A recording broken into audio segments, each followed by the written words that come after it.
Hello and welcome back to Lake of Voices. This is Dan, and you're joining me for another run through. In this one, what I'm going to do is I'm going to start from the beginning, and I'm going to show you the beginning. I'm not going to do one of those load and stuff, but if you would like to skip ahead, feel free to. I don't know where you would want to skip ahead to. But I will say that what I'm going to do is I'm going to be theming the runs. So the very first blind run, it was a safety run. That was unintentional. But the second run, I made basically Kikka be altruistic. Although when we were on the center island, I had her kind of take care of herself more so than anything else, and so that resulted in Lou dying. But I think that Kikka needed that time. She had just lost Bemelle, and was a shock, considering that she almost died several times before that, before we made a decision that resulted in her getting to the other side. So in this one, I'm going to theme the run with decisions that will result in Bemelle being closer to Kikka, as well as making sure that he gets across to the other side relatively and safe. I don't know whether I'm going to say like fine or not, because going through a harrowing experience like that is never going to be fine for anybody. So if you want to see a different run, it probably won't be for a little while. I will theme a run for Margaret, as well as one for Lou. I'm told that like all the endings are based upon how close you are with certain characters. And so that's why I'm going to be theming these runs this way. I was also told by a viewer subscriber that there are also some bonus hidden events that, when they happen, can lead to the true ending. So I don't currently want any pointers and tips just yet. I just want to experience the story as it unfolds. But when we get to that point, I think we will try to look for those, just because then, you know, we can experience the end game, the end of the story, the end of the lore. But until then, let's enjoy our journey in that direction and get some more story fleshed out of the existing characters without trying to go trophy hunting. I'm not really an achievement hunter by my usual standards, but I mean, if it reveals like the true ending that reveals information that you otherwise would never have gotten, I think that might be worth the investment, especially if I can be pointed in that direction rather than just like grinding my way through it. I really don't want to be grinding. The only kind of grinding I do is in JRPGs and my food. So with all that being said, I hope that you guys enjoy, and let's start into it.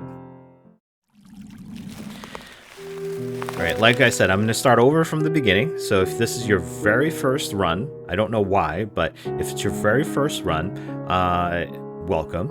And I'm going to be reading through the narration as if it was your first time experiencing the story. Although you'll experience spoilers because I'm going to forget that you're a first-time viewer, and I may reveal other stuff. I may have already revealed some things that would be spoilers. So if that's the case, I'm sorry, but I would have labeled this run number 3 or something. Should start at number 1. But things being what they are, if you want to stick around, please feel free to do so. Otherwise, please go back and see run number 1, just so that you can kind of see what happens, and run number 2, hopefully, so you can get the list of characters. Anyways, if you would like to skip this, I'm not sure where you would skip to, but yeah, feel free. I do not have chapters just because I don't know where people would want to skip to. Again, this is going to be a Bemelle-based run. My grip On my lantern tightens as the fog around us thickens. While the forests in this area are relatively safe compared to Sinnlos, I can't help but feel my hair stand on end until the further we get. My free hand fingers the hilt of my sword, something akin to a nervous reflex. Have you seen it before? Bemelle breaks the silence, either sensing my unease or assuaging his own. I hope it's the latter. I haven't. I've had no reason to go near this cursed lake until now. What have you? Bemelle scratches his chin casually, as though I asked what his favorite food was. I traveled a long way around it once before. Not so pleasant. Something about it just frays your nerves. Although, even being near it is enough. So I'm not the only one who feels it. A sense of relief hits me, but not enough to undo the buzzing of anxiety. The lake, Sinnlos. Most try their best to avoid it all their lives. The hundreds who die attempting to cross its unearthly black water, dragged to death by the creatures lurking within, aren't a secret. No wonder you were assigned this mission. There are few who've had first-hand experience with this place, even if from a distance. He'll probably keep being picked whenever they need someone to cross, for however long he's with us. Bemelle shrugs, bringing my attention back to the dark path before us. At least we're taking the bridge this time. It'll only take 2 days instead of double that, and the sooner this place is behind us, the better. It would be preferable not to risk it. But time is of the essence. We don't really have a choice. One of our allied villages, Hemmer, is being harassed by brigadiers, a band of ruffians. We don't have many guards to send as an assist, only Bemelle and myself. The least we can do is arrive before we are too late to be of any use. These kinds of squabbles happen often, but have to be put down lest they turn into a blood grudge or all-out war. The last we heard, neither option was that far off. I can also see why they chose you to come out here. I glance at Bemelle, an eyebrow raised. A slight smile plays across his lips. You're always so calm and so serious. Nothing can get to you. You're the best choice they had. A smile now tugs at my own lips. I would like to thank him, but that wouldn't be so calm and serious as he just described. And if that's how he sees me, I'd like to keep it that way. My lack of reaction only makes his smile grow, and he chuckles a bit before refocusing on the path. I do the same. It wouldn't be right to let my guard down in a place like this. Bemelle appears to feel differently, however. You know the town on the other side of the lake, though. It's not so similar to ours. If all goes well, perhaps we'll have enough time to enjoy the new area. For the most part, I ignore him, nodding when applicable. Bemelle is a talkative sort, and if chatting keeps his worries down and his sword hand ready, I have no complaints. After a time, the thick fog surrounding us begins to clear. A slick wooden dock comes into view, and with it the sounds of water gently lapping at its sides. Bemelle shifts beside me, stretching his lantern arm as far as it will go. He seems tense. Someone's already here. A young woman stands by the dock, eyeing us warily. Does she intend to cross tonight? Evidently, she has the same question. As we step up next to her, it's clear she isn't simply passing by. She's waiting. The stranger nods curtly to us. Margaret. Kikka the Steadfast. Bemelle. There's a stuffy silence. Margaret turns to gaze out across the lake, expression unclear. With not much to say, Bemelle and I do the same. From here, the black surface of the lake looks disarmingly calm. Wind rushes across its surface, a sound like whispering. Though perhaps it actually is whispering. I concentrate, trying to place the difference, searching for breaks in rhythm. After a few seconds, I feel foolish. It doesn't matter what the noise is. Whether I hear them or not, we're not alone. The Nixi are out there.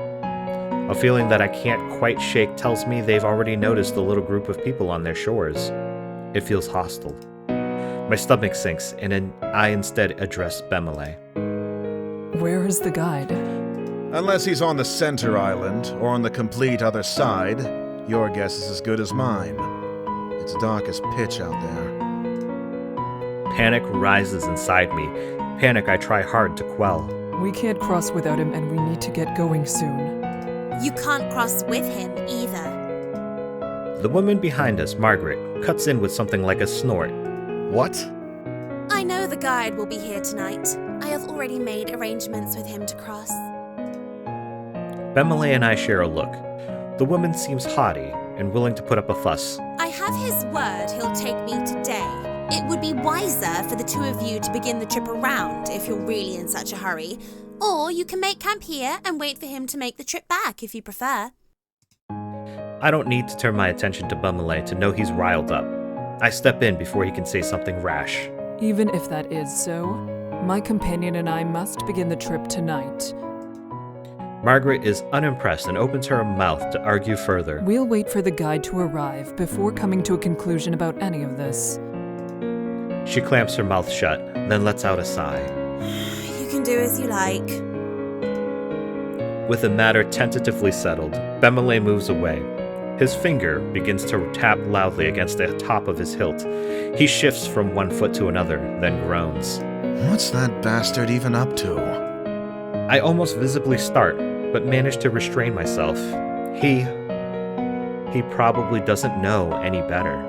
I'm sure of that. It's not worth mentioning. With a mouth like that, you shouldn't even have the right to ask the guide to take you across. How ludicrous.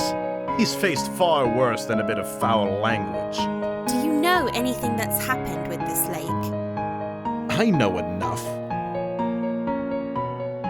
Margaret is clearly not convinced, but she shrugs and makes a show of turning her back to him. The guide's father is Garvin the Exemplar. Garvin never accepted the guide as his son, all the way up until he died in this lake. Your statement could be seen as tasteless. Oh. Bemelle rubs the back of his neck, his face regretful. My apologies to the guide. I didn't mean it that way. I never knew about his... well, that. A smile spreads across my face when I quickly wipe away. He really did just misspeak.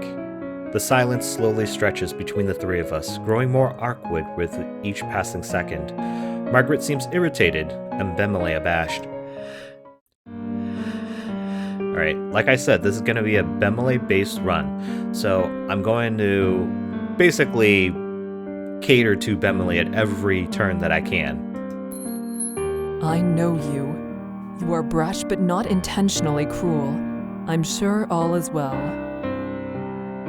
Bemelle smiles and claps me on the back. You're a good woman, Kikka. Smart, too. You've never been here, yet you knew more of the guy than I did. I know about Garvin, truthfully. Tales of his deeds were some of the only stories my parents ever told. Is that so? You could tell me more about it sometime. I pause, unsure how to respond to this type of request. I would like that very much. And look, he's blushing, so there is some budding romance here. Yes, I wouldn't mind that. It must wait until after this trip, though. Of course. We should drop this topic sooner rather than later, in any case. I agree. Even if there's no harm meant, hearing someone mention Garvin is probably difficult for the guide, no matter what the circumstance. With the topic dropped, we each remain locked inside our own thoughts, not another word passing between us. Eventually, a small light appears on the bridge ahead, gently swaying through the foggy air. It gets closer and closer, until it becomes apparent it's a figure carrying a lantern. That must be the guide, although I can't shake the ghostly aura it gives off. The figure steps onto the shore, but we wait for him to approach us instead of going to meet him.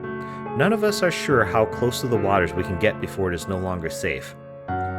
So I'm just thinking right now, how is it that he arrives through the bridges? So somehow he's immune to the dangers of the bridge because he arrives not through the wooded area, but rather through the lake.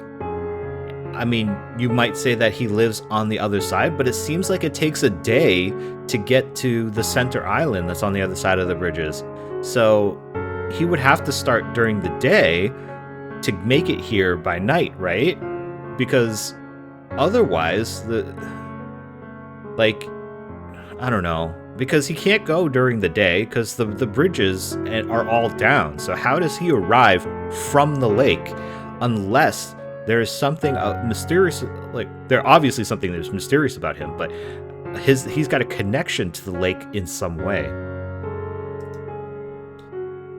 He stops in front of us and simply stares. Are you the guide of Sinnlos?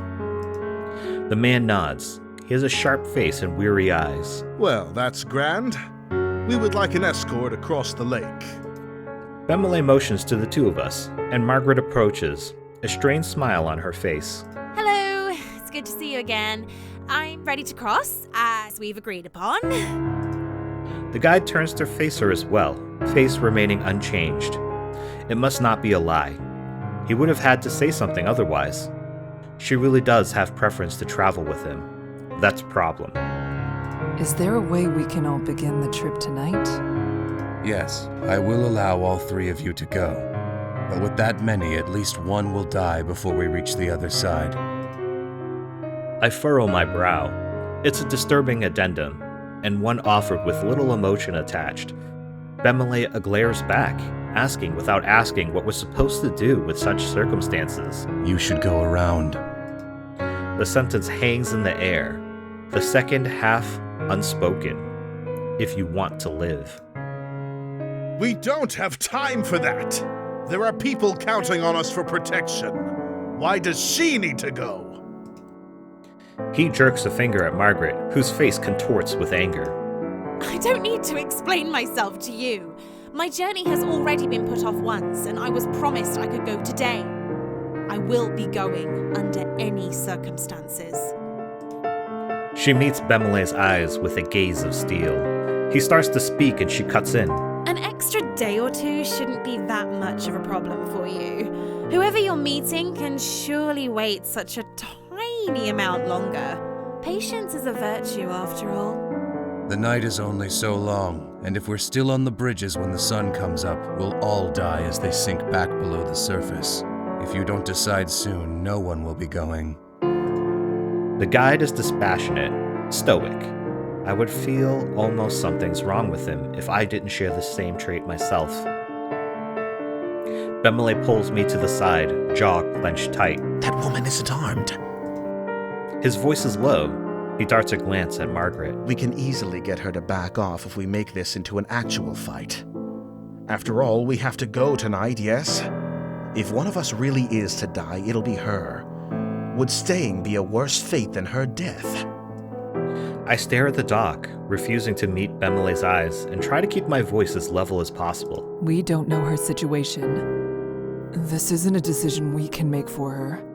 What? Bemelle leans in closer, apparently having missed what I said.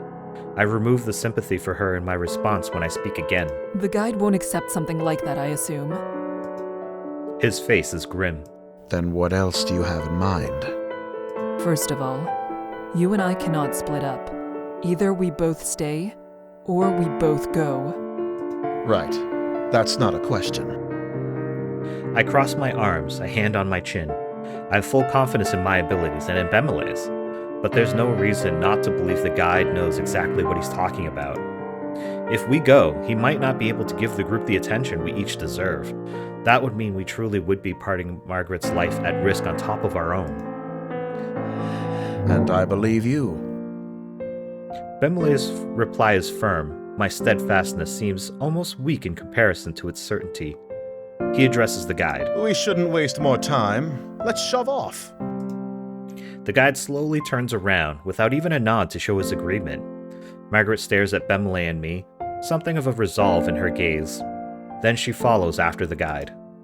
At least she didn't insist we stay behind. We should do what we can to protect her. It's our fault she's being put in even further danger. Exactly my thoughts. We will take care of everything. Maybe I'm being naive, but I have no intentions of letting anyone fall victim to this lake tonight. Those monsters can starve. Indeed, my guy. I smile at him for a change, and Bemelle eagerly smiles back. We're lucky to have each other in this, I think. Oh. He turns to follow the others across. I will protect everyone on this trip. I will. We will make it through this. Then I step onto the dock and join them. As soon as I step onto the wood, the temperature drops. The light of my lamp shines against the water surface, as reflective as a mirror. Until we reach land again, death is only one small step away. We fall into line, with the guide leading the way. Margaret stays close to him and I behind her, watching to make sure she doesn't slip on the slick, wet wood. Bemelle brings up the rear.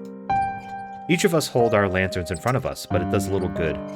The fog is thick and nigh impenetrable, consuming the light as if hungry for it. Above the surface of the lake, it's deathly quiet. No longer is the whispering wind, nor the sound of water lapping against the shore. It's just our own mismatched footsteps and the sound of my quickened breathing. My eyes drift back to the lake against my better judgment. It's no wonder there's not even the sound of water, with how still the surface is. It seems almost sturdy with the sheen of a black marble floor. I've heard rumors the water of Sinnlos is heavier, with more difficult to disturb than natural water. That just the weight of its oppressive cling is enough to keep someone down, even without them. Something even darker than the abyss of the lake flickers just below the surface, or at least, I think it does. I turn my gaze to Margaret's back. It's better to stay focused. Fall back a bit. You're following me too closely. The guide is looking over his shoulder, addressing Margaret. I'm sorry. If someone gets pulled into the lake, they'll instinctively reach for anything to hold on to. Do not let that be you. Margaret's shoulders rise and she nods with great seriousness. I understand. Thank you for the advice. He ignores her gratitude. You can speak amongst yourselves if you so choose, as long as you pay attention to where you're going. There is no worth in listening to the sounds out there. If there's anything at all, it'll only be Nixi trying to set you on edge. All right. Then, could you tell us your name? You didn't have a chance to properly introduce yourself, and I've only heard you being referred to as the guide. I don't have a name. Ominous. He's facing the front again, his voice as expressionless as before. I've no way of guessing how he feels as he says this. Oh. It's probably not something he wishes to talk about. However, there was something else I wanted to say, so changing the subject is not difficult. Margaret, thank you for allowing us to join you. Margaret shrugs, non-committally. It wasn't exactly up to me. The guide said he would take you. She hesitates, and then she looks tentatively over her shoulder at me. But thank you for saying that. It's appreciated. Bemelle and I will do our best to be an asset on this trip, rather than a burden. That's nice. I'm not afraid to be out here, though. Still, at least with your training, you should be able to take care of yourselves. It's comforting to know that everyone here is so confident in their abilities. Not enough to forget how terrible it feels to be over this lake. I'm not sure if that is fortunate or unfortunate. Believing yourself to be secure doesn't mean that you are.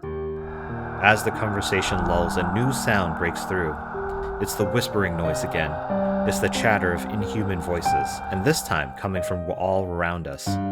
Taking care of yourself is exactly what you need to do. The guide is speaking again, except louder, as if to cover the Nixi's voices with his own. Work to survive at all costs, and hope that everyone around you has enough sense to do the same. That's the only way you'll make it to the other side. Margaret nods in response, but I hear a grunt from behind me. Groups tend to go further when they work together to achieve the same goal. The guide doesn't say anything in response to Bemelle's grumbling either. I'm not sure whether he didn't hear Bemelle or whether he just didn't feel the statements made thus far worthy of addressing. I have a feeling it's the latter. We go around a large bend in the bridge, part of it forking off to another way. I wonder how the guide knows which of these essentially identical paths is correct when something in the corner of my eye catches my attention. I believe I saw something over there. Keep walking. No need to worry. The guide's voice is calm and level, I decide against pressing the issue, not wanting to set everyone even more on edge. What did he say?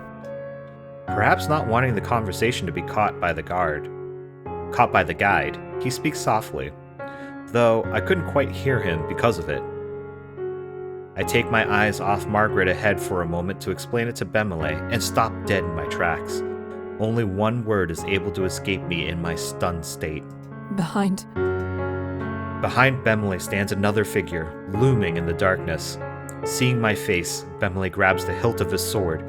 He whips around, then staggers swiftly backwards. Several meters away, a crooked, twisted black figure hobbles its way toward us. Some kind of liquid drips off his head, curling around the edges of its face. It almost looks like it's crying. Bemelle backs up until he's standing beside me. The figure continues a slow advance, head jerking from one angle to another. What on earth? It's one of them. Yes, Nixi that stumble across the bridges looking for opportunities. The guide is standing next to us. I didn't even notice him approach. The ones that can make it out of the water are generally referred to as Prowlers. I had no idea things like that were out here. Is that what Kikka saw down the other path? The guide says nothing, instead returning to the front of the party. Margaret watches him pass. Her frustration morphs into nervous optimism when something seems to come into her mind. Well, Nixi aren't slowed down much by swords, but at least light keeps them away, right? Right.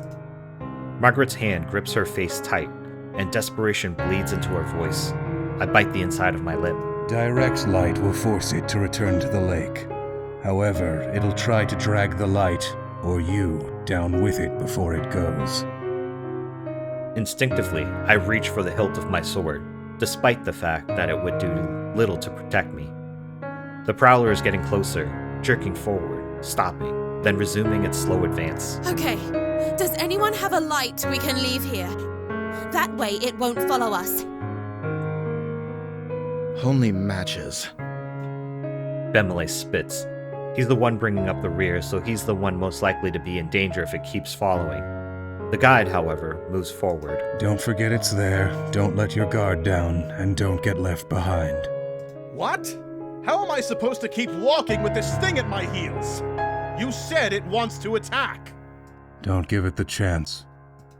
Bemelle sputters in anger, and the guide summarily ignores him.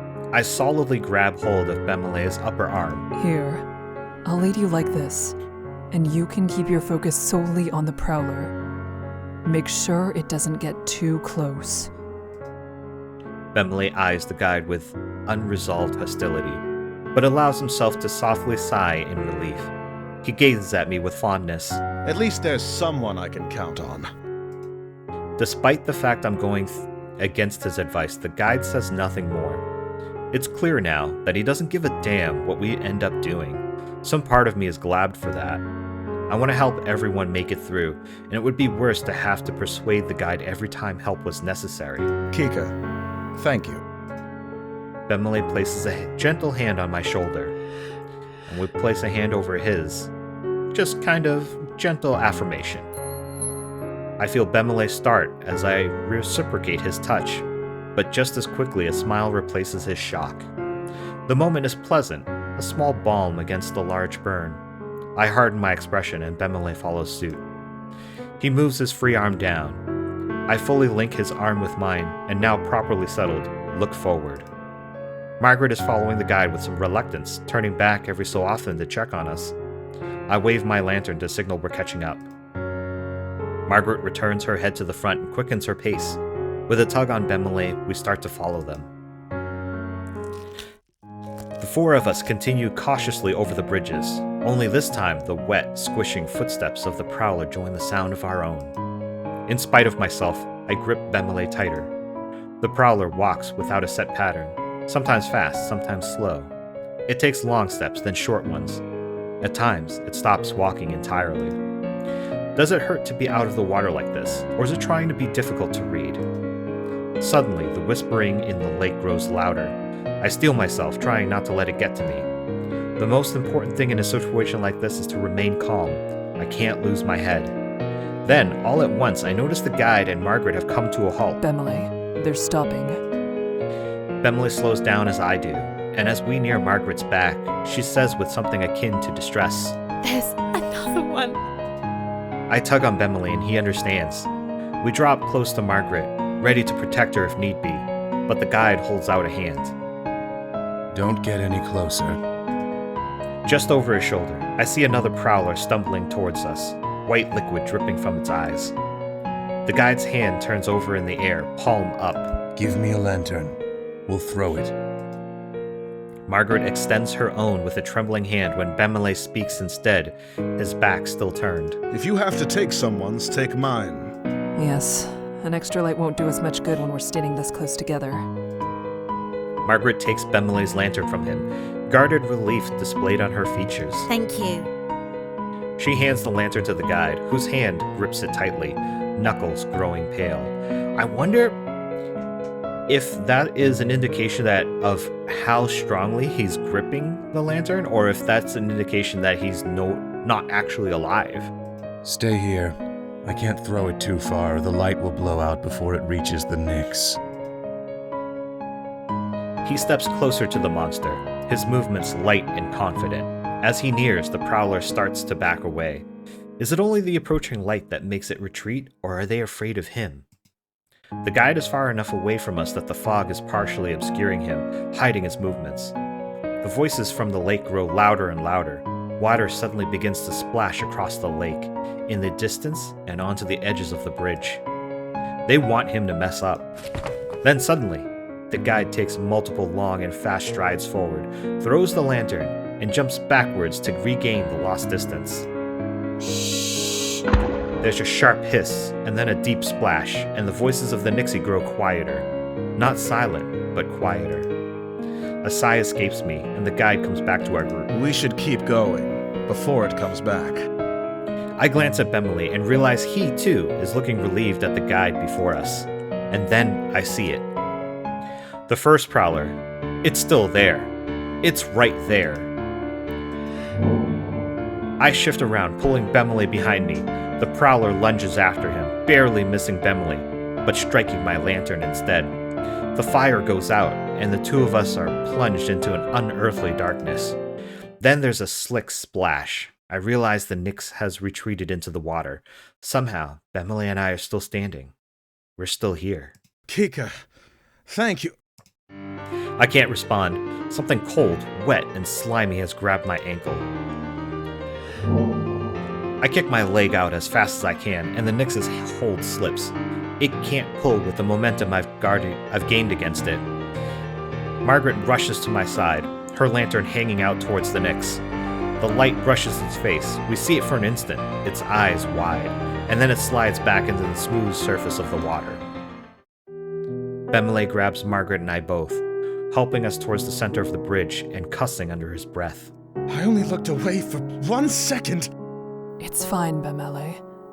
We're all fine. Are you actually all right? Margaret cocks her head down, examining my ankle, but there's nothing but a wet smudge around my trousers. I am fine. I say that, though I don't actually want to let go of Bemelle. I need to, in order to relight our lantern and provide us actual safety, but I feel such a strong desire not to be alone in this moment.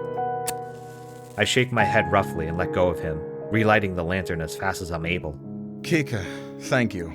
Again. You saved my life. I won't let this happen again. Yes. Yes. It would be good for all of us to pay more attention. Margaret nods solemnly. Suddenly, it seems like we're all on the same side. It isn't only Bemelle and I. She is with us in more ways than simply presence. The guy's voice, as cold as that monster's grasp, ends my train of thought. We lost the lantern I threw. A Nix grabbed it after the light went out. Margaret makes a noise. I glanced over, wondering whether she's upset, but there's a small smile on her face instead. It's better than them taking anything else. A nervous laugh bubbles up out of me and just as quickly stops. Bemelle chuckles in response and our collective tension eases up, the adrenaline draining from our bodies. We need to keep walking. The guide starts down the bridge again, and we join him. I try to clamp down on the relief, the ease that wants to flood my head. It's not over. The Prowler is gone, but so is Bemelle's lantern. You can stay near me, Bemelle, since your lantern is lost. I appreciate it. Margaret goes on ahead of us. Bemelle stays by my side as I keep at the end of line. The breath of release from Margaret and Bemelle is quickly swallowed by the somber atmosphere of Sinnlos as well, replaced by the gravity of the near-death experience. Never mind celebrating his survival, something like that shouldn't have happened in the first place. The memory of the Prowlers reaching out towards us appears each time I close my eyes. Why does it look like something's dripping down their faces? The Prowlers are on Margaret's mind too. Looking at her pained expression, it's as though the moment of relief never existed at all. I'm not sure. Me neither. Something's wrong with them, though. They live in water. Air shouldn't be good for the things, but they want to drown humans so much they're willing to drag themselves around on land? It's not right. Of course it isn't. They are monsters. They likely do not understand even the concept of right and wrong. Well, I don't disagree that there's something very wrong about them. I truly, truly hope that's the last we'll see of the Prowlers. Something comes to her mind, causing Margaret to end her part of the conversation early. Since you two have to share a light, wouldn't it be safer to be in the middle? Margaret stops and waits for Bemelle and I to reach her position. That way, you'll catch the edges of my light and the guide's, and it won't be so dangerous if Bemelle loses his position momentarily. That's a very kind offer, Margaret.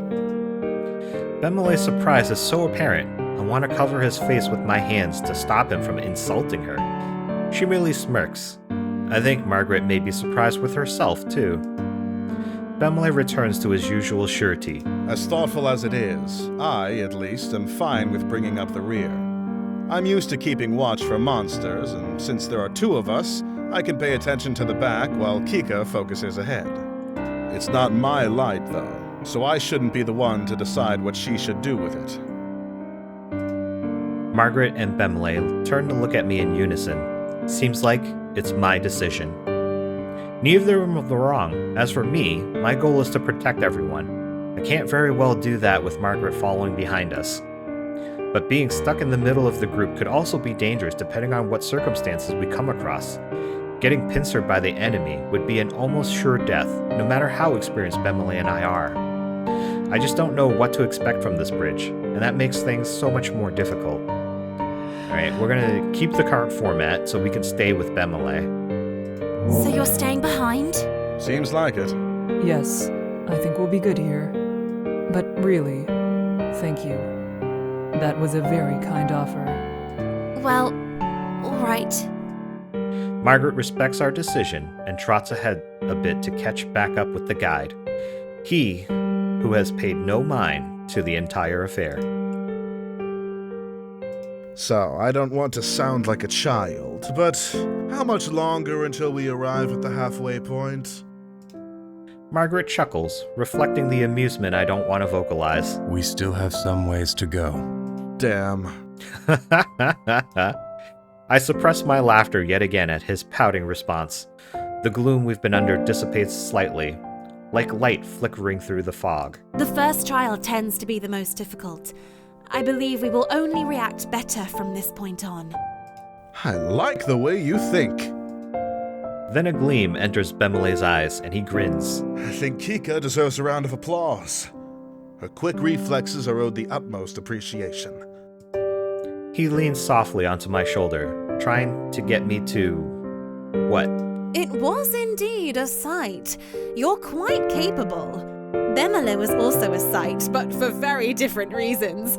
The way he froze with his mouth all agape was a laugh in itself. Bemelle shakes a fist at Margaret in mock anger, then shoots me an affectionate look. You should know, she and I are usually on equal footing. The only reason you had footing at all is because she pulled you back. Bemelle laughs self-consciously, scratching his head. That's very true. You can always count on Kikka. I keep my eyes steadily ahead, unsure how I should respond.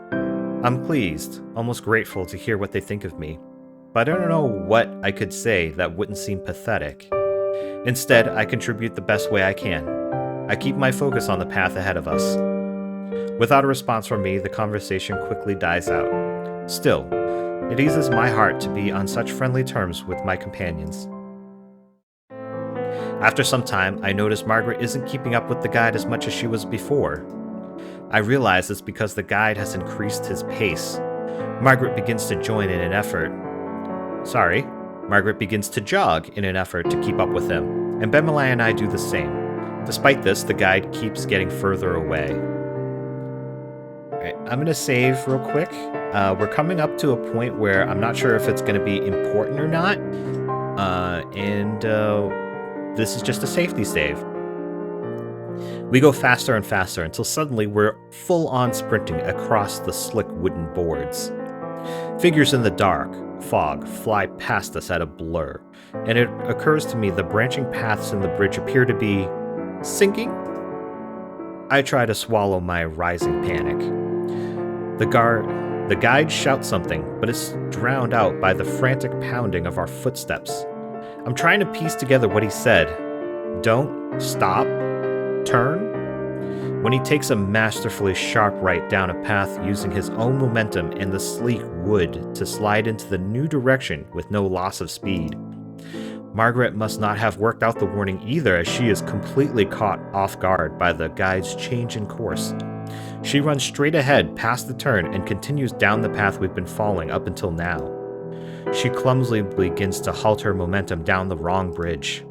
Then I come upon the fork. Let's turn. I make a hard turn, following the guide and leaving Margaret at the rear. Bemelle's footsteps stay as loud as they were before. He's made the turn, as close behind me as ever. Out of the corner of my eye, I see Margaret turn around to try to come back to us, only to have the bridge in front of her fall away. I slow down for a breath, feeling the impulse to turn back but ignore it. There's no time. Margaret can make the jump, and then she'll rejoin us. I keep my eyes glued to the guide's back, ears perked for Margaret's footsteps approaching behind us. And then I hear it. A scream. Oh no! I whip around, sliding to a stop. Margaret is sinking. The bridge she's on is sinking into the water.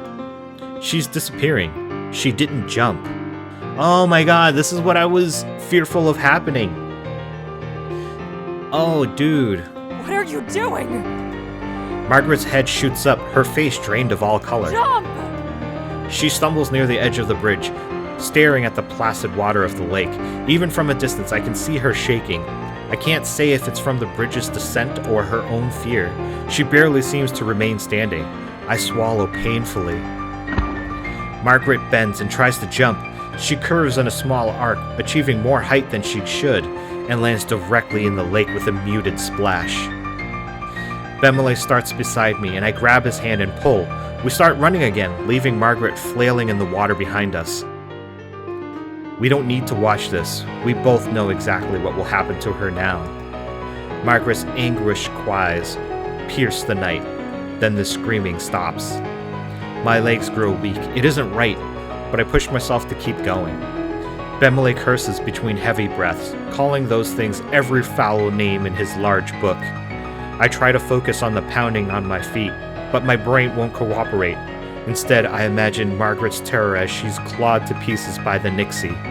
After everything, I didn't help her. We left her in the dark. As the night wears on, our strength rapidly fades. How much longer will this last? People have to rest sometime. Almost as if in response to my thought, the guide abruptly halts. I skid to a stop as well, sliding on the surface of the wood. Why did we stop?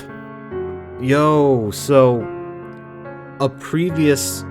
one of the previous runs, or the last run, I continued with her, and as Kikka, we pushed her to jump, and she made it.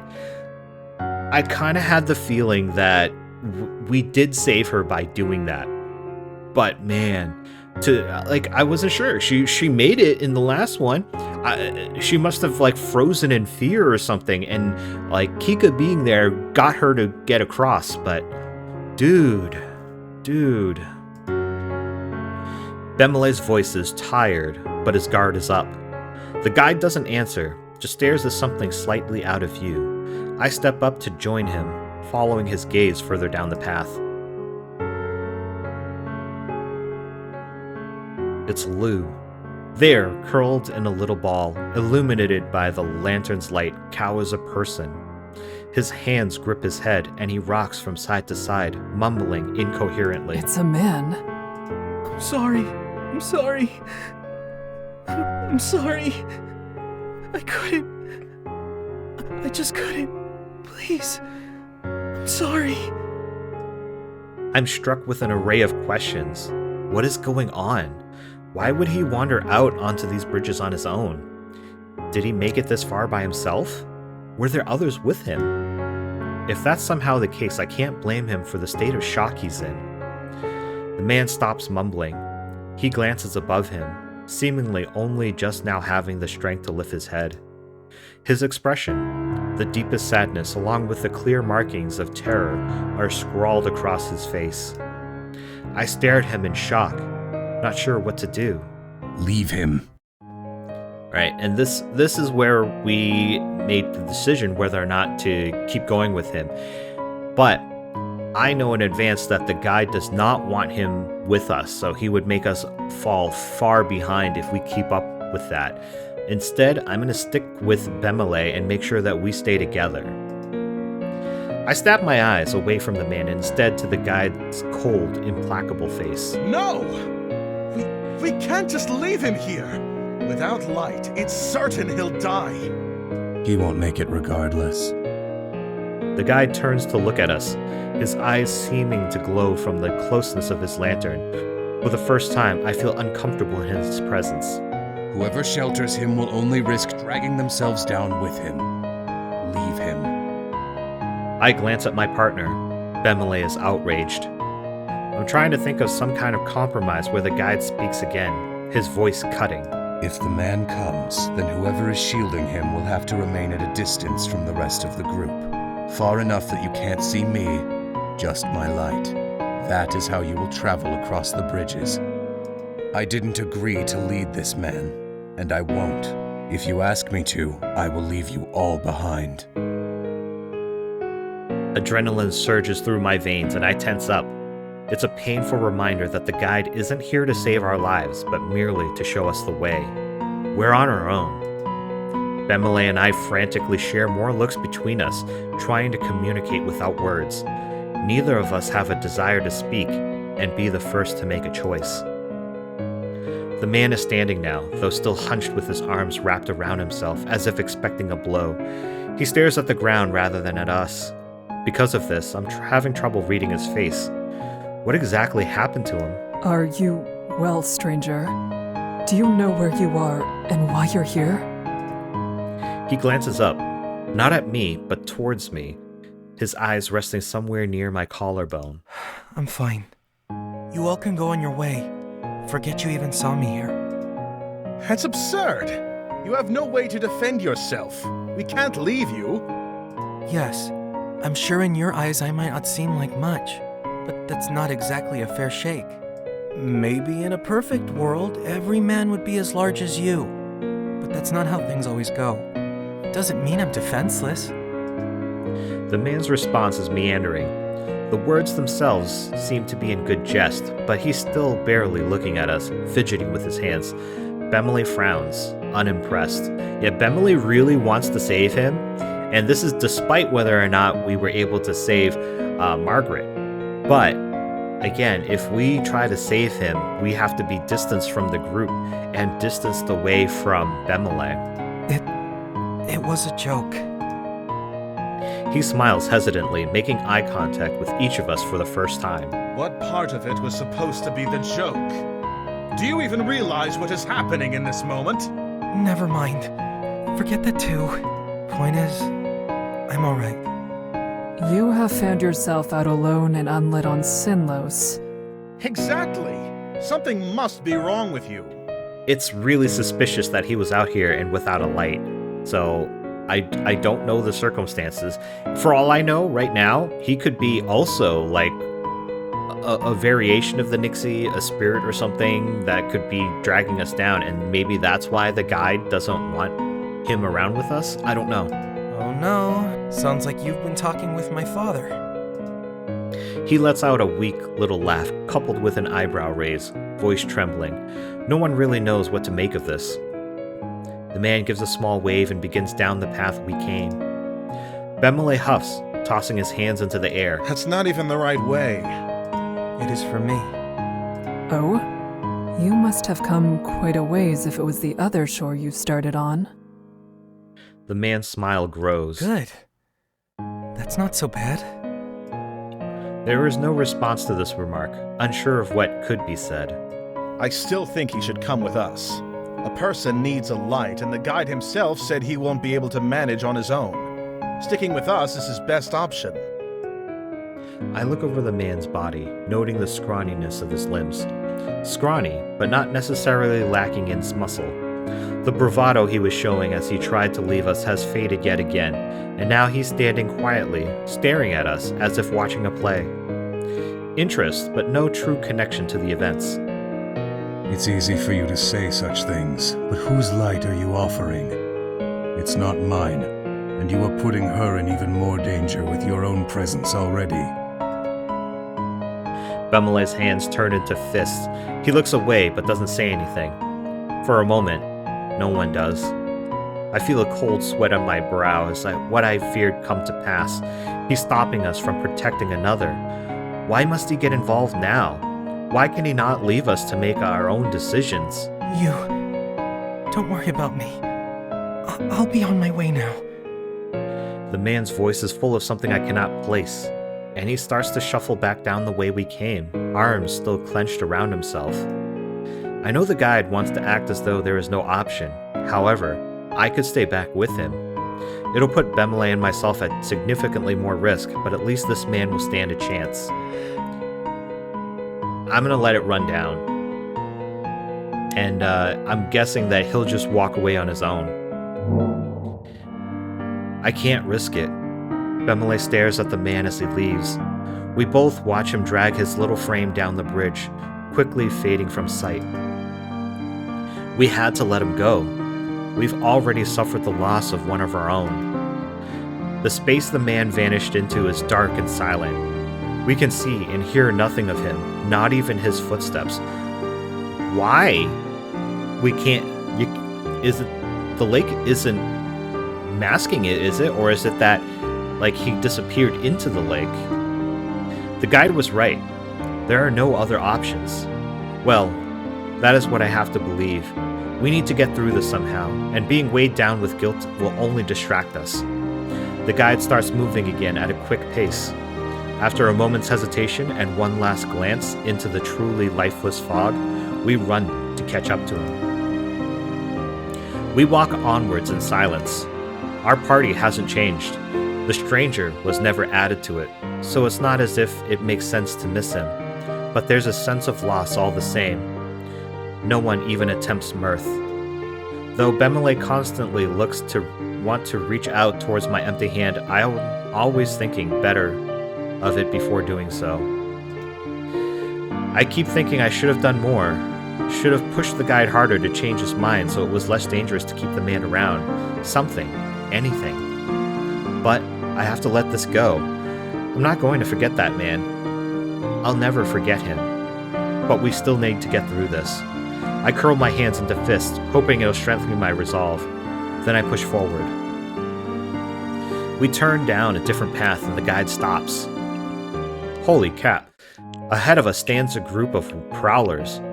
At the sound of us, they turn their heads in unison, as if they knew we were coming.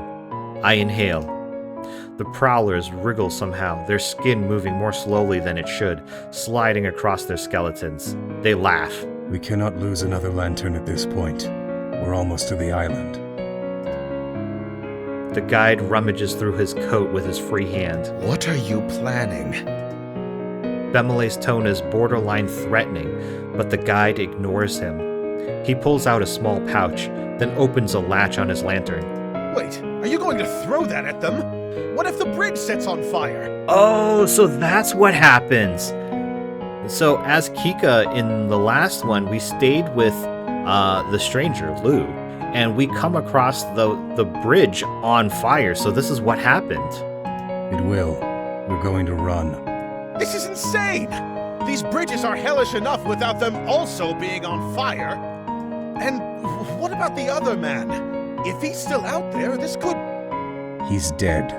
We're not losing another lantern. He says it with such detached certainty.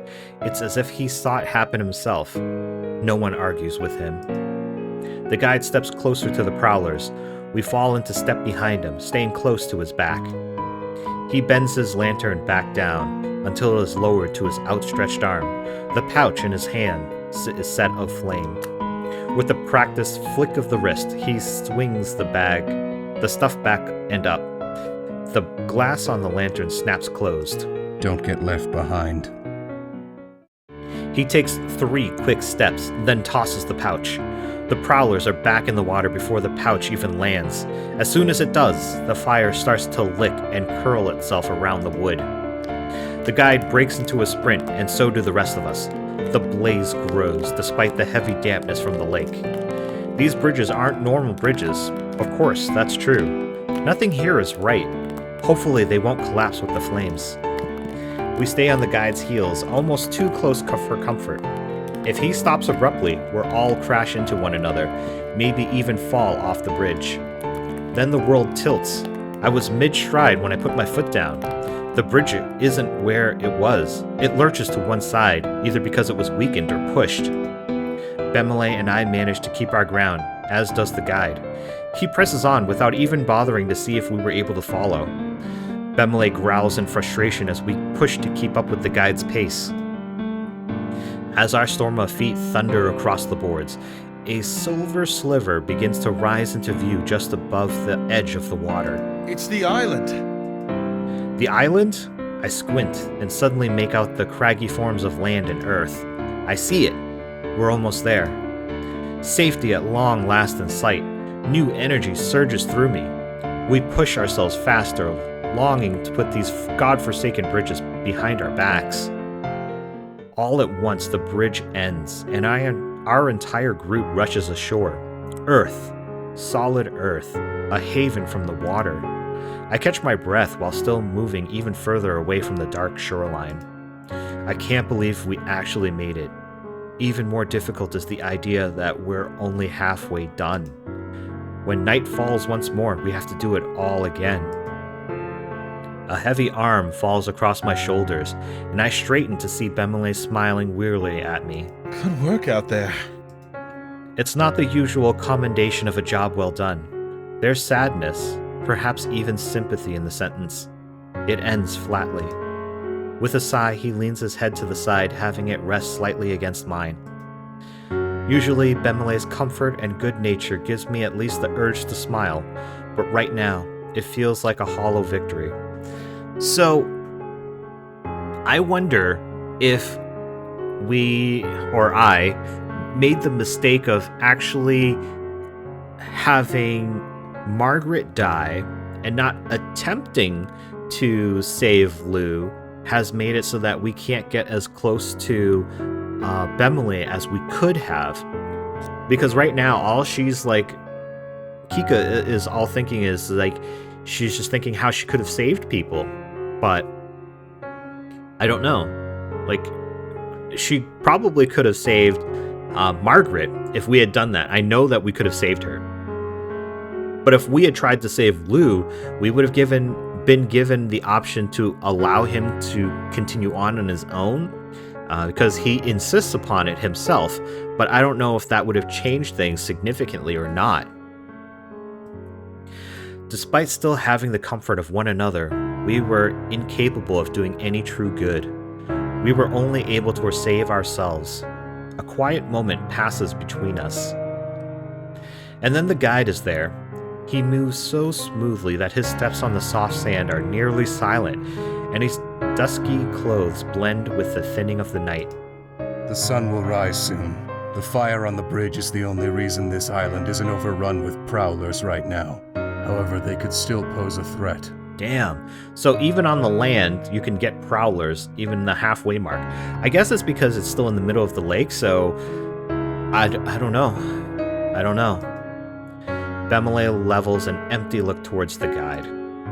Is there something we should do? Come. The guide takes us to an area a bit further inland, but not too far away from the water. Trees partially obscure our location, and there's enough room to watch the coast in case prowlers start to emerge from the water. Essentially, it's a place where an ambush would be hard. If any of you see anything at all, speak up. We don't want them to sneak up on us. Almost automatically, each member of the group turns to a different direction. As the sky continues to fade from purple to muted blue, the waters stay silent. For the first time, nothing happens. It is a miracle. Suddenly, my chest is lighter and the air is fresher. The first pricks of light appear over the horizon, stinging my eyes after such a long journey through darkness. A sound catches my attention, and I move my focus towards its direction. The guide is opening the latch on his lantern again. He gently, almost respectfully, blows out the light. We no longer have to worry about the Nixi. It is over for today. So they made it to the other side before the night ended, which was why there was a danger of the prowlers. When we were playing as Kikka and we were trying to save Lou, we made it basically just as the night was ending. I'm almost unable to keep tears of relief from pouring out at those words.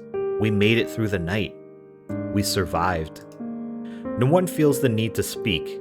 We look at each other, an understanding passing between us. Then we find our own space, as comfortable as we can get, and lie down for the rest we weren't sure would ever come.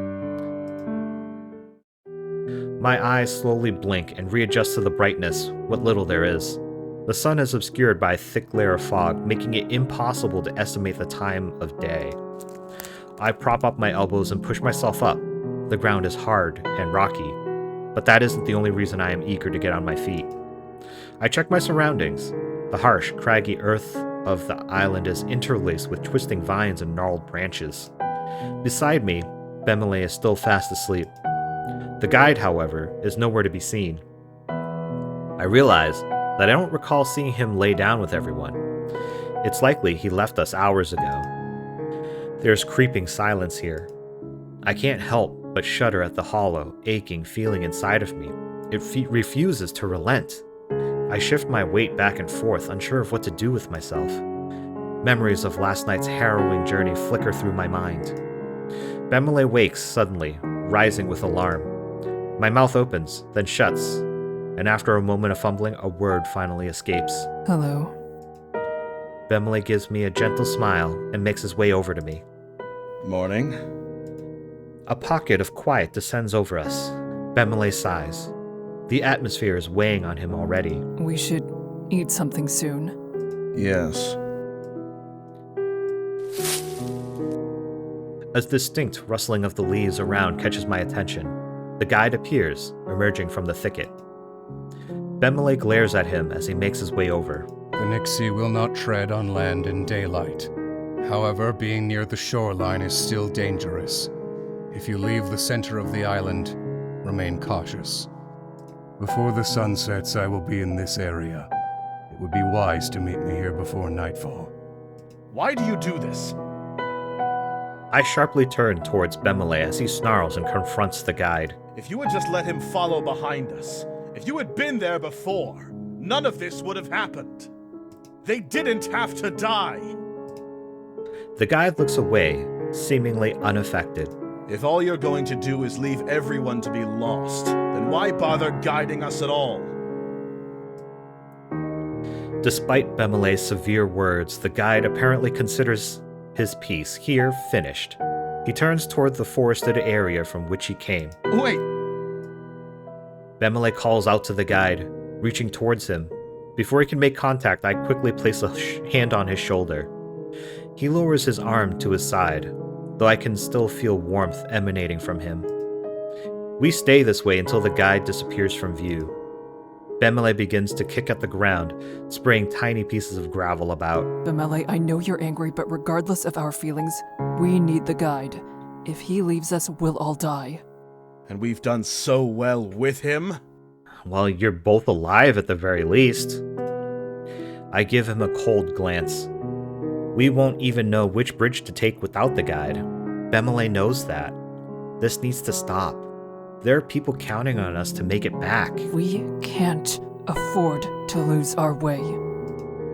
The anger etched into his expression fades into sadness. I can't stay here right now. Quietly, I speak. Alright, let's talk to Bemelle. Maybe we can help him out here. I speak too softly for Bemelle to hear. Lingering for only a moment, I start following the trail Bemelle took. It doesn't take him long to notice I'm there, and he slows his pace so I can easily catch up. We fall into step for a short while, neither of us speaking. Eventually we come to a thick strand of trees and wordlessly weave our way through the branches. Once we're hidden by the foliage, Bemelle leans against the tree trunk, head hung low. Negativity radiates off him, but I don't know what I should say. Fortunately, he breaks the silence. I apologize for back there. I nod firmly. His reply isn't unexpected. For as long as I have known Bemelle, he has had a tendency to let his temper flare, then regret it later, after processing his thoughts. I know that dealing with these sorts of situations calmly is part of the job. I cannot tell myself everything is fine or that none of it matters. Sure, I can feel something without it being anger, but I've not figured that out either. Rather than speak, I try to listen as supportively as I can while Bemelle continues to argue with himself. He sighs while pensively rubbing the bridge of his nose. Am I simply being foolish? Would it really have been so harmful to try and help someone else instead of focusing solely on oneself? It looks to me like we're telling ourselves these lines to avoid responsibility. I don't know. It's possible you helping would have worked better. It's also possible it would have been worse. We don't know. Bemelle stares across the empty waters of Sinnlos. I want it to be clear that I have not forgotten that those people across this lake are depending upon us. Not for a moment. But would they want us to be so focused on them that we should turn a blind eye to others right in front of us? Even if they would, does that matter? We are more than weapons. We are people. Do we have to cast that aside? Turn away from our fellow humans just to achieve a so-called greater good? It is not as though this village is a haven of saints. They are only as worthwhile as we are and these people on the bridges with us, aren't they? All great points, my guy, but, you have a job to do also, and, you can't save everybody. Sometimes people fall away into things that you just can't do anything about. I don't know. I can feel the weight of his words settle upon me. I have had similar thoughts and have questioned what the correct choice is, but unlike Bemelle, I have always been silent. I clench my fists tight to try and stop from saying anything rash. Bemelle closes his eyes tight and rubs his face again. It is clear this hasn't been enough to give him much peace. Eventually, his eyes reopen and look directly into mine. What do you think about all this, Kikka? Please, be honest with me. I want to hear it. Suddenly, my eyes are hot. My vision blurs slightly from tears I desperately am trying to hold back. I really don't know. That is the truth. My words are soft. Whether he heard or not, the look on my face is enough to garner attention. His eyebrows shoot up in surprise. He walks over to me slowly, concerned. Kikka, what is troubling you? I don't have the answers to what you were wondering. Who are we meant to protect? Everyone we can? Whoever we're told to serve and no one else? Just ourselves? Should we only try to protect others when the risk is minimal? I have no idea what the right option is. Sometimes there is no right option. It's just the best option that you can make at the time, given what you have available to you. Bemelle's confusion only mounts with my words. I am sorry for disappointing you. No, you haven't disappointed me in any way. I never should have expected someone else to give me answers to those kinds of questions. It is only... I did not think that... He does not finish his thought, but I know what he meant to say. He did not think I was concerned with these issues. He smiles awkwardly over being caught. Yes. You never seemed to be bothered by anything we experienced before now. With his words, my carefully held resolve crumbles. In an instant, my cheeks are wet with hot fluid cooling in the chill air as it slips down my face. I have always cared. I've always been afraid and confused, but I have kept up a... I stop and gasp for air, my throat almost as tight as when we were running on the bridges. a farce of strength in order to get by. I breathe deeply with relief, terrified and lightheaded from my confession. Bemelle's voice is as delicate as flower petals. I had no idea. How could I not have noticed? Because I guess you're not the brightest bulb in the shed? Because I did whatever I could to make sure no one did. I have never wished to appear weak in front of others. But the truth is, I barely get through each day. I often feel overwhelmed with sadness at all that we have experienced. A lot of people do this throughout their time, throughout their day, throughout their lives. They just kind of hide everything away from others, even the people that they care about. Bemelle gently places his hands on my shoulders as I try not to sob wildly. Kikka, I truly apologize for all the thoughtless things I have said to you. I shake my head, sniffling. There is no need for you to apologize.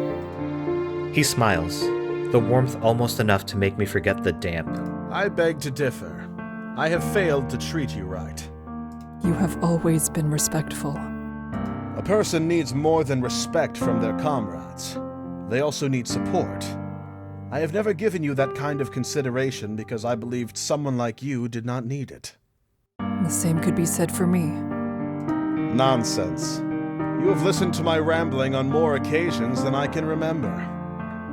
Though I admit my memories may not be there due to being drunk many of those times. Bemelle laughs at himself while glancing in my direction to encourage me to do the same. His comforting words make me smile, and I feel my tears finally cease to fall. Alright, let's be supportive of each other.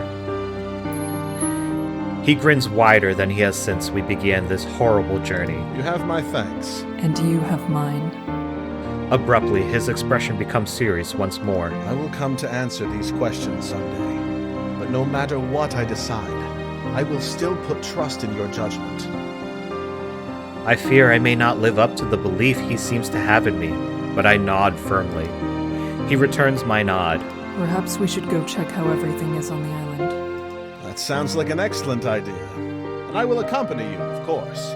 Glad to hear it. Together, we walk back towards the interior of the island. Both our moods lift as we stay side by side. Bemelle and I head through the wooded part of the island. There isn't anything that could be called a path, but we manage to pick our way through the brush quite well. Through a thinner stand of trees, we briefly catch sight of the guide standing on one of the beaches. He seems fine, but even though I'm sure he turned his head toward me, he makes no show of acknowledging us. It takes less time than I would have hoped for us to see all that there is on this isolated place. Now, we will have spent more time simply waiting, our far more unpleasant task. We seat ourselves underneath a large tree at the meeting point. There's no sign of the sun setting, and I find myself becoming increasingly restless. I release a breath. I've yet to shake the dark and troubling thoughts coursing through my mind. A pat on my back grants me a moment's reprieve. It truly is just the two of us. Deep sorrow stirs inside me at that thought. However, having Bemelle here with me gives at least some comfort. I lean against his shoulder, and he doesn't move to stop me. We sit together quietly as we wait for the sun to descend from the sky. The sky turns orange as sunset comes upon us. As the color seems to drain from the world, being consumed by the fog, the guide makes his appearance. It's almost time. I nod and feel myself grow tense. We truly are about to return to those bridges. All of us wait in an uncomfortable silence until night falls. Night settles like a shroud over the land, every inch of the world now covered in unrelenting darkness. Suddenly, there is a gurgling. The water parts as the bridges of Sinnlos rise, powered by some unnatural force, creaking like they might fall apart. I feel an inexplicable pounding like a hammer in the back of my head, beating faster and heavier than my own heart. I clench my teeth to stop it from churning my stomach. We must go now. The guide doesn't wait for any replies, briskly starting in the direction of the shore. Bemelle and I match his pace. I can feel the air weighing on us, a sensation that slows our steps despite being rested. Something hovers in my mind, the mirrored memory of the beginning of last night's journey. 1 day ago feels like a lifetime past. The thick, inky water sloshes reluctantly off of the boards, bleeding back into the lake, until finally it stills. A shudder crawls over my body as I place my foot on the boards, but I quickly shake it off. I have no other option. We have to go through this again. All tense as day-old corpses, we walk across the bridges in silence. The only sound that accompanies us is the thick lapping of the water at the bridge. Please excuse me while I take a quick save, because I haven't saved in a while and who knows what's going to come up. Bemelle stays close by my side with a sour expression on his face. He evidently has little interest in masking his disgust. He murmurs something beneath his breath but is inaudible. I decide not to ask about it. It wasn't meant for me to hear. It feels as though barely any time has passed when it is explained that half the night has crept by. We encountered a few sunken bridges which forced us to reroute, while other paths were rotten enough to make us stagger our steps. However, the biggest threat of all is eerily absent: the Prowlers. I haven't seen more than shadowy glimpses of them down other paths, and even those may have simply been tricks of the fog. I feel I may have been even more on edge tonight than the last. Judging by Bemelle's tenseness, he isn't set at ease by their lack of presence either. Why? I whisper the question softly, almost silently, as I scan left and right across the impossibly empty bridges for any sign of movement. I ponder whether they're still weary from the consuming blaze that lit up the night yesterday, or if there are less dragging themselves across the bridges than usual because many have already gotten what they wanted. My skin crawls at the touch of icy fingers at the thought, and I can't control the sharp shiver that travels down my spine. Bemelle catches my concern, and he brings himself closer to my ear. This isn't right. It shouldn't be nearly this easy to cross. Not after what we went through the other night. Could they be planning something? Bemelle lightly shakes his head. He speaks with suspicion in his voice as he peers at the guide ahead. I don't know. As time passes by, we continue to see nothing but more bridges and fog. Beside me, Bemelle is becoming more and more agitated the longer we go without disruption. I can read Bemelle well enough to know that his anger is still directed at the guide rather than the bridges themselves. It was my hope that he would be able to contain his feelings toward our lead until we had put this maze behind us. That is becoming unlikely. I resolve to step in before he grows too heated and there's yet another hazardous argument. Your concentration is clouded, Bemelle. What is troubling you? Surely you're already aware. It's him. Bemelle glowers hatefully at the guide. I purse my lips for a moment before continuing, resigned. I do know that. However, you need to stop allowing that to consume you, or else you could get hurt. Or even... Bemelle releases an exasperated sigh while crossly folding his arms. That isn't possible. I can't stop myself from thinking about it. Everything makes so much sense now. What do you mean by that? Recall yesterday.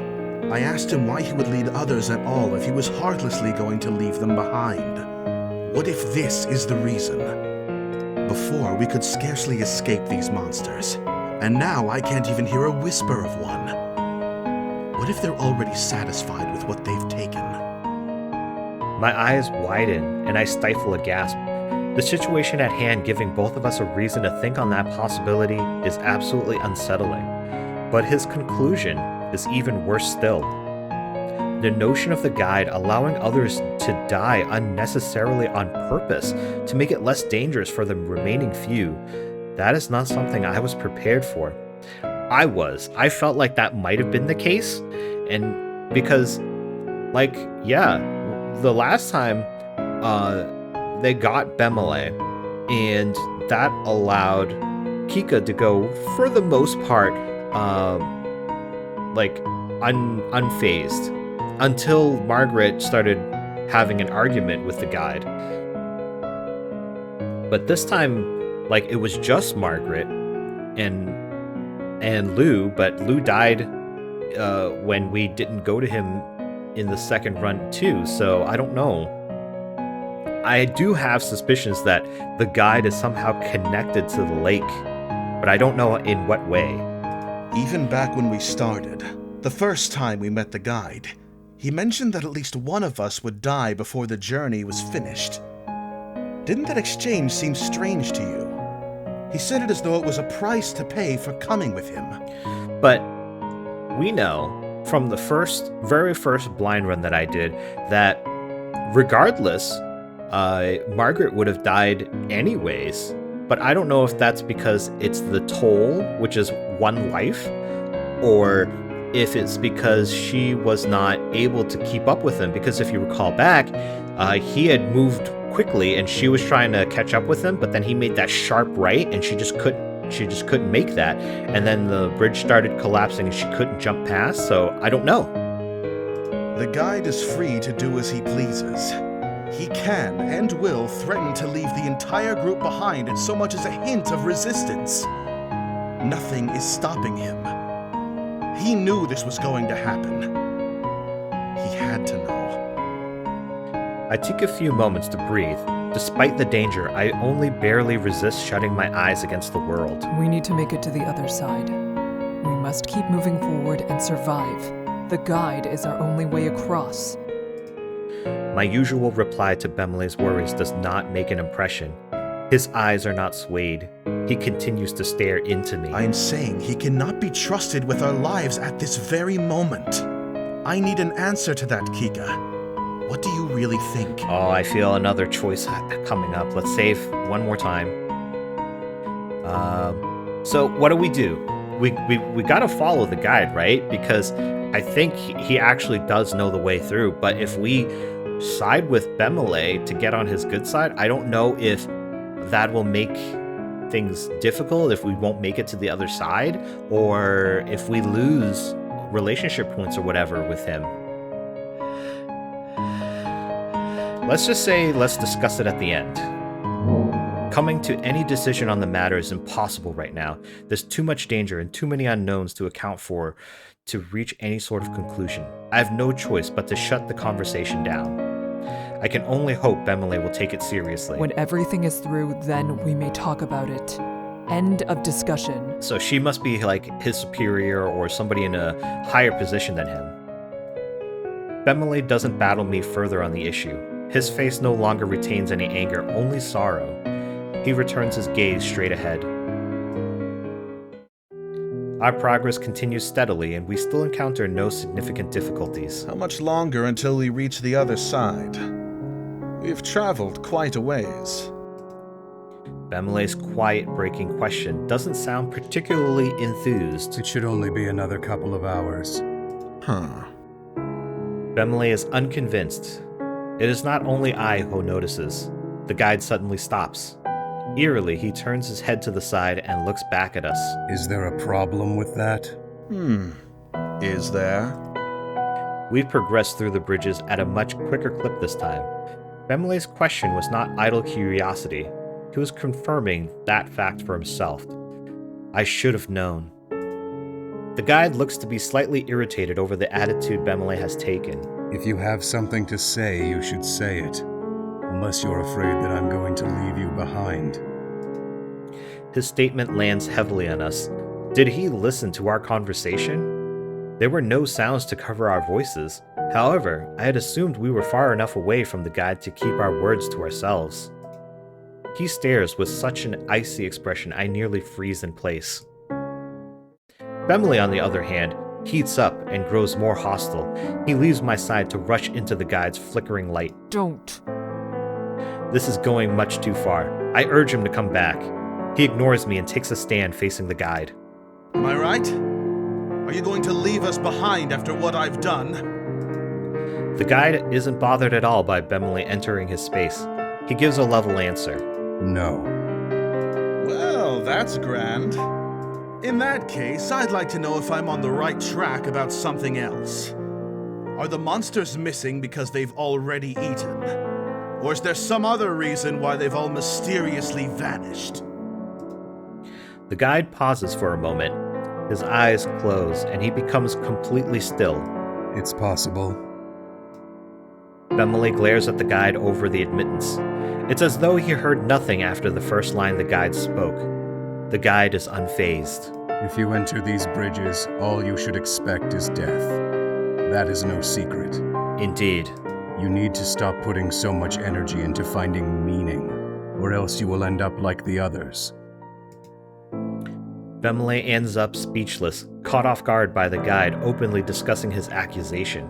The guide continues at Bemelle's silence, annoyance leaking into his voice. You think that the results would have been different if only I had said more or did something differently, but that is not true. The conclusion would be exactly the same.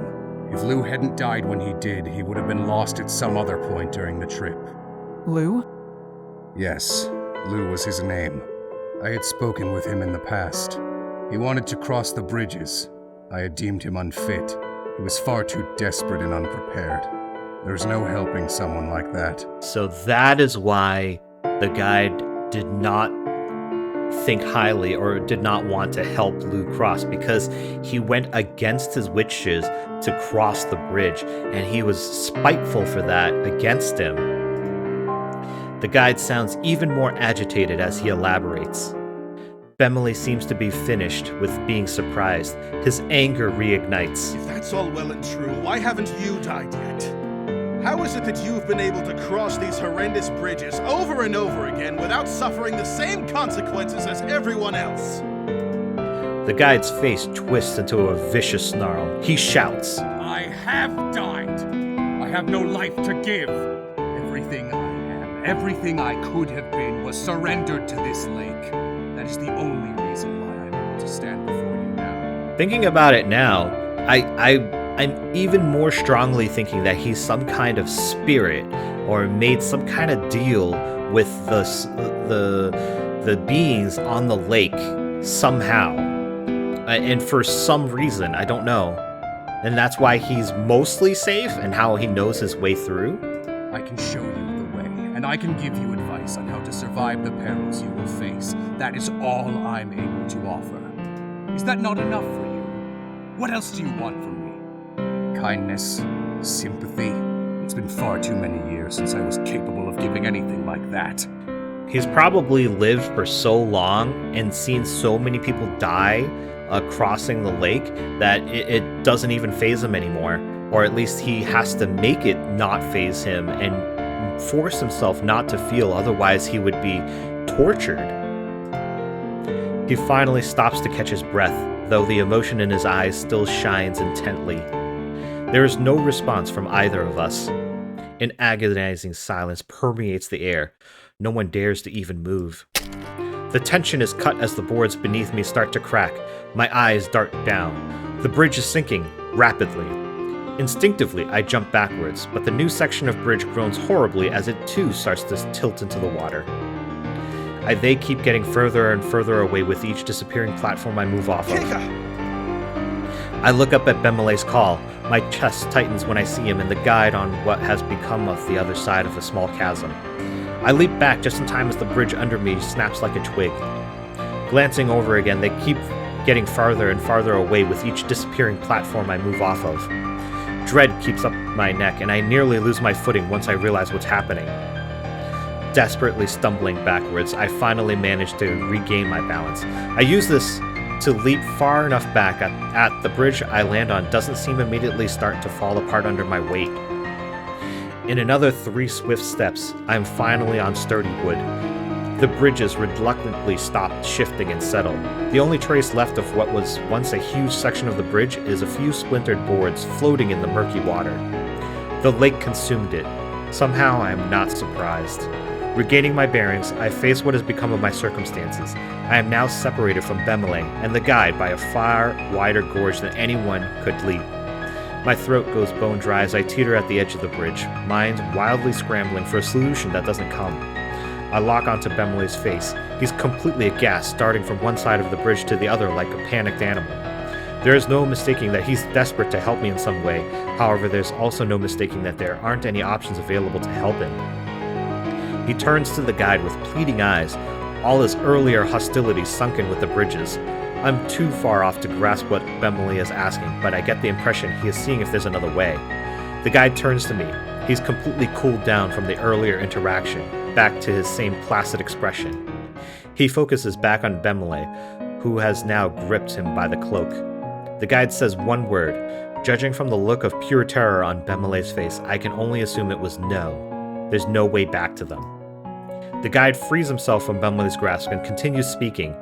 Bemelle still seems horribly shaken by his words. I can barely see from here, but I think he's quivering. As I watch the two discuss my fate, unable to say anything, fear starts to crawl over me. My arms run cold to freezing. It's not long before the rest of my body follows. I notice Bemelle cover his face with a still shuddering hand. The guide's voice echoes loudly across the water, separating me from them. Go back and take the next bridge you come across that goes west. There may be enough time for you to find your own way. I blink, taken aback for a moment before I quickly regain my composure. That's right. This isn't over. I still have my lantern with me. The Prowlers are less active, and if the guide says that it's possible, it could be true. I nod solemnly at his words and yell back. I'll meet you there. Don't wait for me. He bows his head and starts to slowly back away from the edge. Bemelle pulls his head from his hand to look at me. Even across the water, I can tell that he's crying. I detest the idea of having to part ways with Bemelle. However, I know that there's no other way. I smile forlornly at him as the wind whips against my back. I speak softly. You need to go. There is no way he could have heard me, yet I'm confident that the sentiment got across. I spin on my heels and run back the way we came, searching for the bridge the guide said to take. I can only hope that we all safely reunite before this night ends. I spare a brief glance behind me. However, there's not a trace of them, or even the dead end I was stranded at. With a painful contracting of my heart, I realize that I am truly alone now. Quickly, I shake off the thought and focus my attention on what's in front of me. So at this point, I think this is very similar, if not the exact same as when we only made it with Margaret. So I think we're almost at the end, and I'm just going to complete this until we reach the other side. And yeah, man, I wonder if it would be different if we had the whole party here. I skid to a full stop in front of it. The path west is as dark and desolate as every bridge. It's impossible to see what's down the twisting way. The previous conversation comes floating back to me. Now that I am here, I must face that concern. Is the guide reliable? Can he be trusted? I had to leave so they could go on without being weighed down. That I don't regret. However, I can't help but wonder if the guide couldn't give me a proper suggestion because of the sinking bridges. A mistake could have been made. It is also possible he knowingly gave false hope to keep the situation calm, or perhaps he intentionally set me to the wrong path because it would be easier for them if I did not make it. I look between the pathways. Based on my direction, it does seem as though other options could potentially connect me to them before the west does, yet I cannot possibly know until I move forward. I need to make a decision. No, I cannot allow doubt to take control. We've known from the beginning that there is only one path that has led travelers to safety, his. I will take the guide on his word. Without wasting an additional moment, I make my way across the western bridge. I walk at a moderately brisk pace, not wanting to risk tripping or running out of energy in a moment where I need it. If the eeriness of the lake was disconcerting before, now it is overwhelming. The blizzard-like fog drifting over the waters limits my vision to the span of my arms. The utter silence was a comfort, despite how otherworldly it felt, but the whispering of the lake has started to stir now. I gulp despite myself. They've noticed me. As their chattering grows, I consider briefly if the others hear them as well, or if they have come out specifically because I am on my own.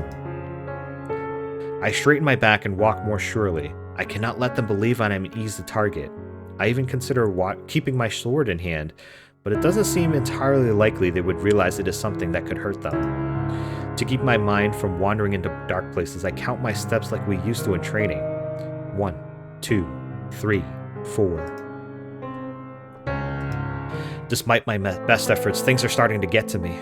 My worries wash over me, causing painful twinges underneath my clothes that make me jerk and twitch like a fly-bitten horse. The whispering inhuman voices, the feeling of vulnerability, the horrible thought of being hopelessly lost, all melded together is consuming me. My pace breaks from the steady rhythm of my counting set. It quickens more as I start to succumb to fear. My brisk steps turn into long, frantic strides. Something in me whispers, "Faster, go faster, don't let them catch you," and I listen. I break into a run, like moving on landmines. Flashes of fear explode in my mind and drive my feet harder, faster, stronger along the path. Until suddenly my sense of reason returns and I stop dead. My chest rises and falls with deep, heaving breaths as I try to calm myself down. The monsters erupt into an inharmonious chorus of what sounds to be wicked laughs. I fight the urge to shout back at the creatures. This feels like a nightmare I will never wake up from. I take another breath and resume my measured progress. Even after the first crossroad, I continue with the guide's simple direction, keeping west every chance I get. I have no other hints for this labyrinth. It's difficult to tell how much time has passed. It must be at least an hour, judging by how much energy I've expended. Since I recomposed myself, I have not stopped walking for a second. Despite how much time has worn on, the route still feels like an endless abyss. Then I hear a noise which causes a shuddering chill to creep down my spine. An uneven clicking followed by a squelching sound. It's a prowler. I immediately turn to look behind me. There's nothing. I breathe out, relieved. My ears search for the source of the noise, but with all the babble of the Nixi, are making the direction is clouded. I strain my ears. That's it. The noise is drifting slowly from one of the connecting paths ahead. I can faintly tell the noise is drawing nearer. The prowler has not arrived yet, but soon its path will intercept with my own. I will not wait for it to reveal itself, leaving me two options. I can run past the bridge connection to get ahead of it, or I can turn back and find a new path to take. So I'm going to save here, just in case, but we're going to run past it just like before. I don't know if the results are going to be the same, taking the same options when we were in the last run, but we're going to do that and see if there's any difference. I don't know if there's like random chance that happens when you do these or not. Go past it. I have faith that following the same path I've been is for the best. I steel myself and build up speed. I get closer and closer to a branch with a lurking threat and pick up my pace so I'm sprinting. I hear a gurgling hiss as I pass through the crossroad. It must have been close enough to be pained by the light. I barely made it. However, I didn't hear any splash. It is still nearby. I look behind me to see if it has at least decided to come no further. Horrified, I realize it's pointedly following me. It is no longer mindlessly dragging itself through blackness. I've become its target. Its limbs bend wildly and unnaturally. It looks as though it's only barely keeping itself upright as its torso wobbles on its hips. That isn't stopping it from giving chase. I focus my view back ahead and continue to run. My breath rapidly becomes ragged. I can still hear the swishing footsteps of the prowler behind me as it lunges its body forward in that unnatural gait. Without warning, the bridge lurches to one side. Again. Catching me completely off guard, I lose my footing and slam onto the damp surface of the bridge. My light falls with me, painfully snuffing out. Splashes and the excited stirring of many voices come from the lake. How? Why? Is it rotting? Or did they push the support beams? I'm left with no time to ponder the mystery as the monster draws near. I scramble back onto my feet as it closes in. Grabbing my dark lantern, I resume running to put some distance between us again. I open the latch on the lantern and pull out a match. I'll have to slow down at least briefly to properly light the flame without it blowing out. With death still on my heels, I must not let one precious moment be wasted. Set on my plan and with everything in hand, I begin to decrease my pace. Moving as fast as I am capable, I place a lit match inside the lantern and the oil catches fire. As the flame grows, I can hear the awful footsteps behind me beginning to peter out. I steal a glance behind me. It has truly stopped. The return of light seems to catch it off guard, and thankfully it declines coming closer. We'll stare it down. I manage to calm my mind down from the commotion and recall what the guide said when we first encountered a prowler. You don't have to run or fight. You only need to keep moving while keeping an eye on it.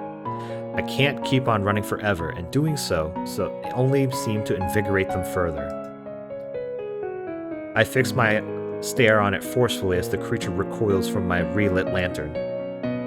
Moving at a steady pace, but brisk pace, I continue forward, making sure to check behind me often. It creeps at a distance, however the thing makes no more dramatic attempts to engage with me, choosing only to lurk. I'm set on edge by its presence, but in a way, it's strangely beneficial. It makes it harder to get lost within my own mind when the tension in the air is so high. Reaffirming my goals, I go down bridge after bridge, making my way to what I can only hope is the way out. Eventually, the Prowler halts at the precipice of one of the branches. Frustrated, it paces back and forth on the border as though something is physically stopping it from going further. Now I know that it's because the sun is coming out, I think. I decide to take that as a good omen.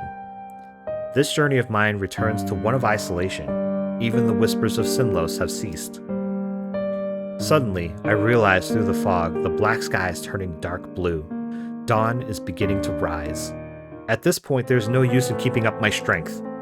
I sprint down the bridge, going faster and faster as I hold out for some sort of sign, anything. Eventually, I receive one. The silhouette of land peeks into my field of vision. I can scarcely believe it as I blink away the tears.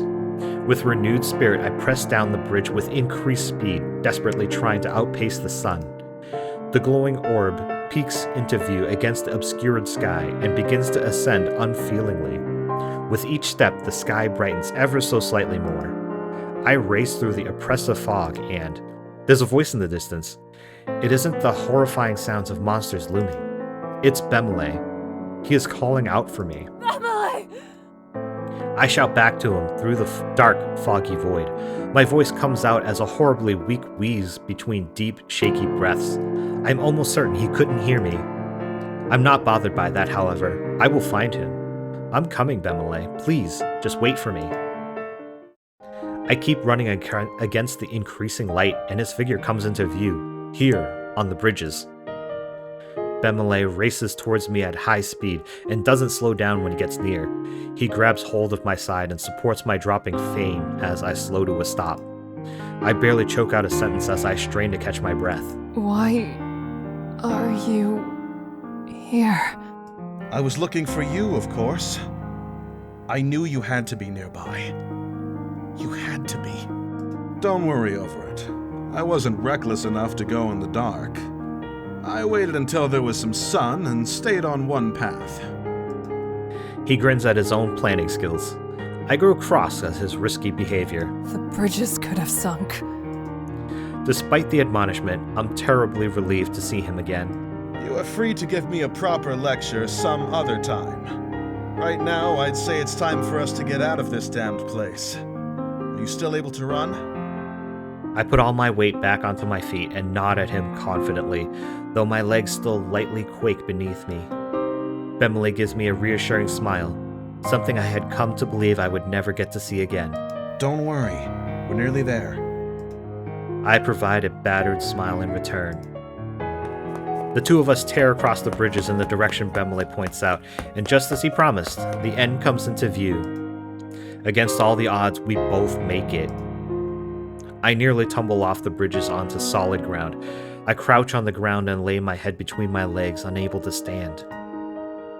I rest there quietly for a few moments, taking time to allow my breathing and emotions to settle down. Finally, I look up from my lap and see Bemelle standing ahead of me. Both of our eyes are flowing with tears. Bemelle walks over and sits down in the dirt nearby. He gazes deeply into my eyes with a gentle smile gracing his lips. No words need to be exchanged between us to know what the other is thinking. I'm glad for it because I'm not sure I would be able to speak even if I needed to. The sound of sloshing and wood lurching captures our attention as the bridges begin to sink. In a few moments, only the lonely dock is left. With that, the guide walks towards me. It is time to leave this place. There is nothing left for you here. Upon being addressed by him, I rise to my feet. He has a calm look on his face, though there is force behind his serenity. I open my mouth in an attempt to speak, however, I quickly realize I have little idea of what to say. Do I thank him for this? Should I give him my trust? Was our survival because of him or despite him? Even now, I cannot know for certain. Yeah, I still don't know for certain either. Like, if we were able to keep the other two with us, would we have been the one that was sacrificed? And then the fog is removed from my thoughts. After everything that has happened, it becomes clear. I harden my face to match his serious disposition. There is something he is certainly right of. This lake isn't a place to linger. Going round and round in circles would never help. We cannot submit our lives or our minds to Sinnlos. For better or ill, there is only one person who can help those once they are within its grasp: the guide. If he were removed, the place would be no safer. What I must do if I truly want to defend others is keep them from coming here at all. When I return to my village, I intend to make that information acutely known to our elder. For that to happen, we must leave. Goodbye. His eyes narrow as he looks over me. I begin to feel uncomfortable under his scrutiny, but for a moment, I could swear I noticed him smiling slightly. However, it could easily be a trick of the morning sun. I look away to face Bemelle, not wanting to get caught up in this any longer. Bemelle, we're leaving. He lifts his head at my voice and grins through his expression, quickly sours into a frown. He shows no eagerness to move forward and keeps his distance. He still feels regret that it is only us who are leaving. I empathize greatly with him, knowing that feeling is one we will never escape from, even after this lake is far behind us. I wonder if we were able to save Lou or Margaret, if he would be, it would be better for him. But despite that, even if we lost one, I feel like it'd still be the same for him. However, he managed to weakly smile again. Those words are music to my ears. Let's head out. Bemelle walks towards the forest without even acknowledging the guide. That is for the best on the whole. We must get away from here. It saddens me to think Bemelle doesn't even have the strength to become angry, though perhaps he had an epiphany about this lake in the same way that I did. We will be able to discuss that on another occasion. Despite the firmness I so intently tried to have, my heart still starts to waver. Margaret, Lou, they're both still here. I wish to give them a proper farewell. I want to do something. My eyes begin to water, and I almost turn back around. No, it is done. I need to remember that. They would never want me to ascribe their lives to Sinnlos. Nothing would disgrace their memory more. I will keep them in my thoughts without allowing the lake to poison me. With my steadfastness truly regained, I march into the light with no hesitation. With a solemn heart, I at last arrived at Hemmer. They were grateful to see me, for it was a desperate situation indeed. The urgency meant that my mind was occupied with other matters. I worked tirelessly to aid Hemmer's own guards in forcing back the brigadiers. But during the moments of calm and when the sun went down, I would remember the lake. Bemelle was of great help during the fight.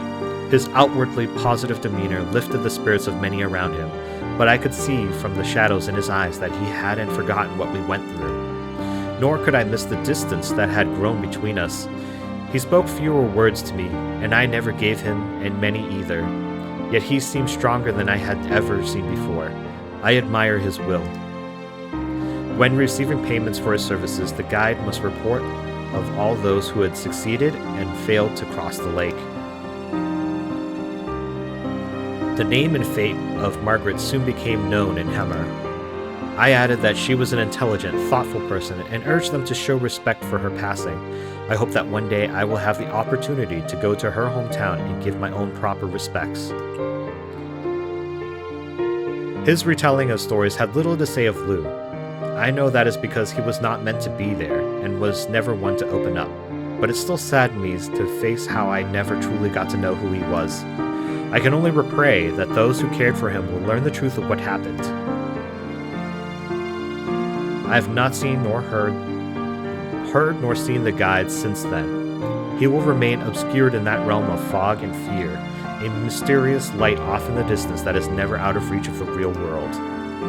I worry about when I must return home to my usual life. It will be difficult to continue as things were before. One thing I know for certain is that my village elder must be told that no one is to cross Sinnlos again. I have already told the Hemmer leaders the same. Not a single more person should have to experience what we did.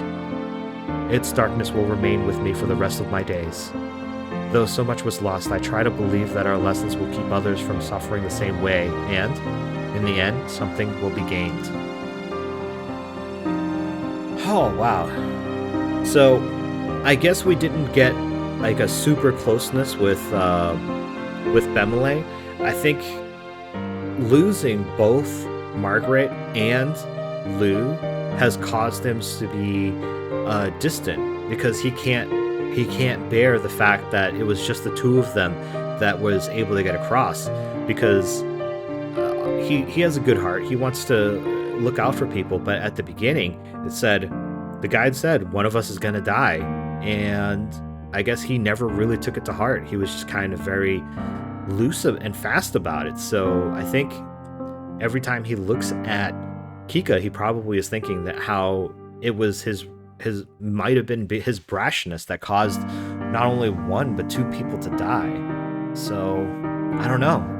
Maybe it's worth investigating at a later time whether or not saving Margaret and possibly also Lou would help his disposition.